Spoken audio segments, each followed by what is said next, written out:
मैं हूं राकेश सर और आप लोग देख रहे हैं मेरा YouTube channel fitter technology RB.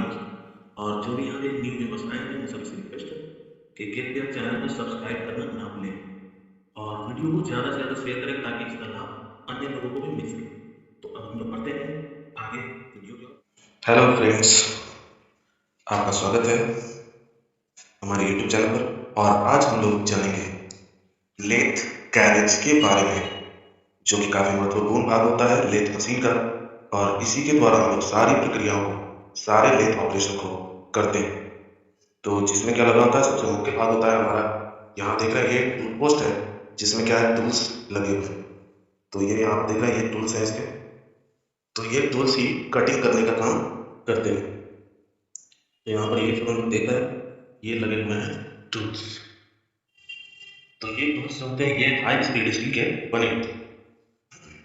अब यहाँ पर देखते हैं हम लोग कि ये हमारा क्या है, ये है टूल पोस्ट लॉक। इस टूल पोस्ट लॉक को लॉक करने से ये टूल पोस्ट अपने स्थान पर लॉक रहती है। और इसे अगर खोला जाए,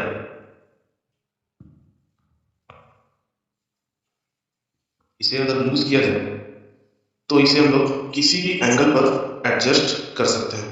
तो जैसा कि यहाँ पर देख रहे हैं हम लोग, ये हमारा लेथ टूल लगा हुआ है जो कि कटिंग करने का काम करती है। तो इससे हम लोग इसे 360 डिग्री के एंगल पर किसी भी तरह से घुमा सकते हैं। या फिर अगर हम चाहें तो यहाँ पर इस टूल पोस्ट को बदल भी सकते हैं। तो टूल पोस्ट को बदलने के लिए हम लोग यहाँ पर इसे पूरी तरह से लॉक को निकाल देते हैं। निकालने के बाद इस टूल पोस्ट को बाहर की ओर निकाला जा सकता है और यहाँ पर किसी और टूल पोस्ट को हम लोग एडजस्ट कर सकते हैं। तो जैसा कि यहाँ पर देख रहे हैं हम लोग, ये टूल पोस्ट जो है इसे हम लोग इंडेक्सिंग टाइप टूल पोस्ट भी कहते हैं या इसे 4-वे टूल पोस्ट भी कह सकते हैं हम लोग। तो ये इंडेक्सिंग टाइप टूल पोस्ट जो होते हैं यह 4 या 6 प्रकार के खांचों में बने होते हैं। उसके बाद हम लोग देखते हैं यहाँ पर नीचे की ओर, तो ये हमारा है, ये हो जाता है हमारा क्रॉस स्लाइड। क्रॉस स्लाइड का काम होता है किसी भी प्रकार से हम लोग इसको यहाँ से मूवमेंट कराकर इसे हम लोग आगे पीछे चला सकते हैं। तो इसका ज़्यादातर इस्तेमाल होता है लेथ अटैचमेंट के थ्रू, या फिर हम लोग इसके द्वारा टेपर टर्निंग कर सकते हैं। तो टेपर टर्निंग करने के लिए इसमें 2 मुख्य भाग होते हैं। एक तो होता है ये हमारा कंपाउंड, उसके बाद यहाँ पर देखते हैं ये क्रॉस स्लाइड के साथ यहाँ पर ये हमारा अटैचमेंट दिया गया है। तो इसके द्वारा हम लोग इसे मूव कर सकते हैं 360 डिग्री में। तो अब यहाँ पर देखते हैं, ये यहाँ पर ध्यान से देखेंगे तो यहाँ पर ये कुछ एंगल लिखे हुए हैं 0, 10, 12। तो इसे हम लोग कहते हैं स्वेबल बेस। इस स्वेबल बेस के द्वारा ही हम लोग इसे किसी भी एंगल पर एडजस्ट कर सकते हैं और एडजस्ट करने के बाद हम लोग टेपर टर्निंग कर सकते हैं। तो टेपर टर्निंग के लिए काफ़ी महत्वपूर्ण होता है ये भाग। उसके बाद हम लोग आते हैं यहाँ पर नीचे की ओर। तो यहाँ पर देखते हैं हम लोग ये वाला हिस्सा। तो यहाँ पर ये देख रहे हैं कि ये काफ़ी स्मूथली मूव करता है, जिसे मूव करने के बाद हम लोग इसे आगे पीछे लीनियर मोशन में आगे पीछे कर सकते हैं। तो ये हमारा हो गया क्रॉस स्लाइड। तो यहाँ पर ये lock, tool post, compound rest, cross slide. उसके बाद हम लोग आते हैं यहाँ पर ये पूरा का पूरा हिस्सा जो कि देख रहे हैं क्या इस बेल्ट के ऊपर रखी होती है ये। तो इसके इस वाले भाग को हम लोग कहते हैं सैडल, जिसके ऊपर पूरा का पूरा कैरेज का लोड होता है। उसके बाद हम लोग देखते हैं यहाँ पर नीचे के इसका मैकेनिज्म को। तो नीचे के मैकेनिज्म को यहाँ पर हम लोग देख रहे हैं, तो ये वाला हिस्सा हमारा कहलाता है, ये पूरा का पूरा हिस्सा यहाँ से यहाँ तक ये हमारा कहलाता है एप्रॉन। और यहाँ पर हम लोग देखते हैं तो ये हमारा बना हुआ है, ये हाफ नट है। इस हाफ नट के थ्रू क्या करते हैं हम लोग इसे अटैचमेंट पे जोड़ सकते हैं। तो यहाँ पर हम देखते हैं ये लीड स्क्रू बना हुआ जिसमें हम इसे जोड़ सकते हैं। उसके बाद हम लोग कभी और चर्चा करें। तो यहाँ पर देखते हैं ये हैंड व्हील लगी हुई है। ये हैंड व्हील जो है यहाँ पर काम करती है। और उसके बाद यहाँ पर देखते हैं ये हमारा लॉक है। इस लॉक का इस्तेमाल हम लोग टेपर टर्निंग के समय करते हैं ताकि इसे हम लोग एक ही स्थान पर लॉक रख सकें ताकि ये मूवमेंट होता रहे। यहाँ पर देखते हैं हम लोग कुछ नंबर्स लिखे हुए हैं। ये नंबर्स जो होते हैं मिलीमीटर में होते हैं। तो इन नंबर का उपयोग जो होता है, इन नंबर का उपयोग थ्रेडिंग के समय किया जाता है इस पॉइंट पर मिलाने के लिए। तो यहाँ पर हम थ्रेडिंग के समय जितना टेप देना होता है उतना टेप पे हम इसको कट कर देंगे। तो उसके बाद देखते हैं यहाँ पर एक हैंड व्हील अटैचमेंट किया गया है और इस हैंड व्हील को हम लोग देखते हैं। तो ये हैंड व्हील जो जुड़ा होता है हमारा, यहाँ पर देखते हैं हम लोग ये वाला हिस्सा। तो इस वाले हिस्से को हम लोग कहते हैं रैक। ये वाला हिस्सा हमारा रैक कहलाता है। और ये रैक जुड़ी होती है अंदर में एक छोटी सी पिनियन के थ्रू। जैसा कि यहाँ पे देख रहे हैं, ये हमारा रैक है और इस रैक में यहाँ पर ये जो छोटा सा डिवाइड देख रहे हैं, ये छोटा सा, ये है पिनियन। तो ये पिनियन आपको वहाँ पे दिख नहीं रहा होगा साथ साथ, तो इसके लिए हम लोग यहाँ पे एक छोटे से गियर का इस्तेमाल करेंगे। तो ये क्या होता है, गियर इस अटैचमेंट में इस तरह से लॉक होता है और यहाँ पर ये हैंडल जो है उसके साथ घूमती है। तो जब ये मूवमेंट करता है तो ये मूवमेंट होने के कारण क्या होते हैं, ये जो कैरेज है, ये कैरेज लेथ मशीन के पेड़ की पूरी लंबाई पर ये आगे पीछे मूव करती है। तो ये फंक्शन में मूव करती है और मूवमेंट के कारण ही इसकी पूरी की पूरी कमांड जो होती है वो इस रैक और पिनियन पर ही डिपेंड होती है। तो इसके द्वारा हम लोग इसे हाथों के द्वारा आगे पीछे स्लाइड कर सकते हैं। उसके बाद यहाँ पर देखते हैं हम लोग, ये एक लीड स्क्रू लगा हुआ है जिसमें एक्मे थ्रेड बनी होती है। ये 29 डिग्री के एंगल पर बनाई जाती है और इसका उपयोग हम लोग थ्रेड की कटिंग के दौरान करते हैं।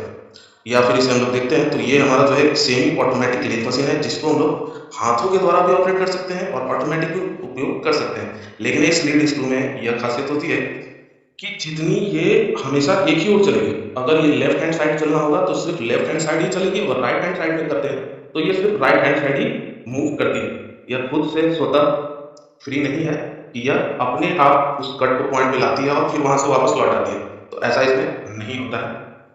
तो इसे हम लोग हाथ के द्वारा पूर्ण रूप से उपयोग करते हैं और थ्रेड के दौरान हम लोग इस लीड स्क्रू का प्रयोग करते हैं।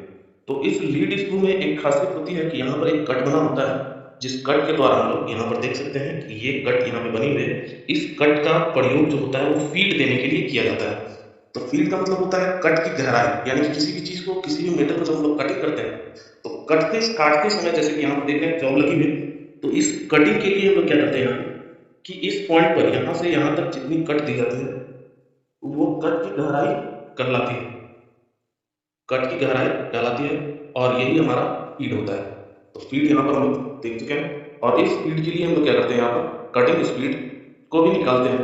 तो कटिंग स्पीड के लिए हम लोग फॉर्मूले का यूज करते हैं। तो यहाँ पर हम लोग एक बार फिर से इसके नाम को देख लेते हैं। ये हमारा हो गया लॉक। उसके बाद यहाँ पर देखते हैं, ये हमारा टूल पोस्ट है, कंपाउंड रेस्ट, क्रॉस स्लाइड, ये स्विवल बेस, इसे हम लोग कहते हैं सैडल। ये हमारा हो गया एप्रॉन और एप्रॉन में लगे होते हैं ये सारे अटैचमेंट जिन्हें हम लोग हैंडल कहते हैं। और यह कैरेज जो है किस पे मूव करती है, तो ये कैरेज जो है लीनियर मोशन में मूव करती है, यानी कि यह सिर्फ और सिर्फ इस रैक के माध्यम से आगे और पीछे की ओर ही मूव कर सकती है। तो यहाँ पर देख रहे हैं ये बेड है, इस बेड के ऊपर ही इसकी पूरी भार दी जाती है। तो यहाँ पर ये देखते हैं हम लोग, ये जो है यहाँ पे वी शेप में बनी हुई है और ये फ्लैट है, तो इसलिए हम लोग इसे कॉम्बिनेशन बेड कहते हैं। तो कॉम्बिनेशन बेड काफी बेहतर होती है ताकि इसके ऊपर पूर्ण लोड पड़ने पे ये आसानी से मूवमेंट कर सकती है। तो अब हम लोग इसके कटिंग स्पीड को देख लेते हैं। कटिंग स्पीड को निकालने के लिए क्या करते हैं, तो कटिंग स्पीड के लिए सूत्र का प्रयोग भी किया जाता है। तो जैसे यहाँ पे हम देख सकते हैं, तो हम लोग कटिंग स्पीड के बारे में देखते हैं। तो सबसे पहले यहाँ पे कटिंग स्पीड जो होती है इसे हम लोग कैपिटल V से भी सूचित करते हैं। तो कटिंग स्पीड का सूत्र जो होता है वो होता है पाई डी एन बट्टा एक, अच्छा ये हो गया हमारा।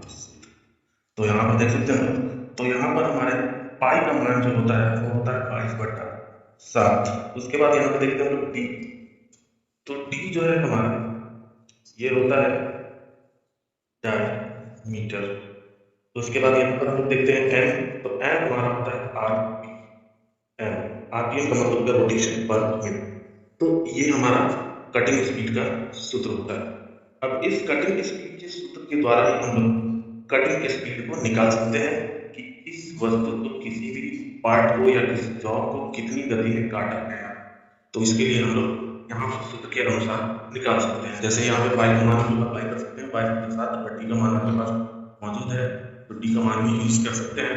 और एन जो होती है वो स्पीड होती है, वो स्पीड आपकी लेथ मशीन के ऊपर पहले से दिखाई जाती है कि लेथ की स्पीड कितनी है, यानी आरपीएम यानी रोटेशन पर मिनट। यानी कि कोई भी रोटेशन वाली वस्तु में जिसमें कि कोई भी चीज घूर्णन करती है अपनी दूरी पर, तो वह 1 मिनट में कितनी बार घूमती है वो हमारा आरपीएम है। यानी कि कोई वस्तु कितनी बार घूमेगी वो आरपीएम कहलाती है। तो आरपीएम जो होती है वो 300 से 400 तक होती है। तो यहाँ पर जैसे कि हम लोग देख सकते हैं, तो जैसा कि यहाँ पर हम लोग पाई का मान यहाँ पर 22/7 इंटू यहाँ पर हमारा डी का मान मान लीजिए कि 14 है, और यहाँ पर आरपीएम जो दिया गया है, आरपीएम मान लीजिए कि 400 दिया गया है। अब यहाँ से ये अप्लाई करते हैं हम लोग 1000, तो यहाँ पर देखते हैं हम लोग कि ये 0 0 0 0 कैंसिल कर देते हैं हम लोग। उसके बाद यहाँ पर 7 से इसको कैंसिल करेंगे 2 बार में। उसके बाद यहाँ पर देखते हैं हम लोग, तो यहाँ पर क्या करना है, आपको इंटू कर देना है। तो 22 दूनी 44, और उसके बाद 4 16 4 से 16 1 17 176/10, यानी कि यहाँ पर देखेंगे 17.6 मिलीमीटर पर सेकेंड। यानी कि अगर इस कटिंग स्पीड पर हम अगर इसको निकालते हैं, तो हमारा कटिंग स्पीड जो आता है वो आता है 17.6 मिलीमीटर पर सेकेंड। यानी कि 1 सेकेंड में इसकी काटने की स्पीड जो होती है वो होती है 17.6 मिलीमीटर पर सेकेंड। 1 सेकेंड में इतनी कटिंग हो पाती है। तो ये था हमारा कटिंग स्पीड। मिलते हैं अगले नेक्स्ट टॉपिक में नेक्स्ट बार। तो वीडियो को देखने के लिए आपको बहुत बहुत धन्यवाद। अगर ये वीडियो आप लोगों को अच्छा लगा हो तो लाइक करें, कमेंट करें, और किसी भी प्रकार का कोई भी प्रश्न आप लोगों को पूछना हो तो कमेंट बॉक्स में आप लोग पूछ सकते हैं। तो धन्यवाद, मिलते हैं अगले नेक्स्ट वीडियो में।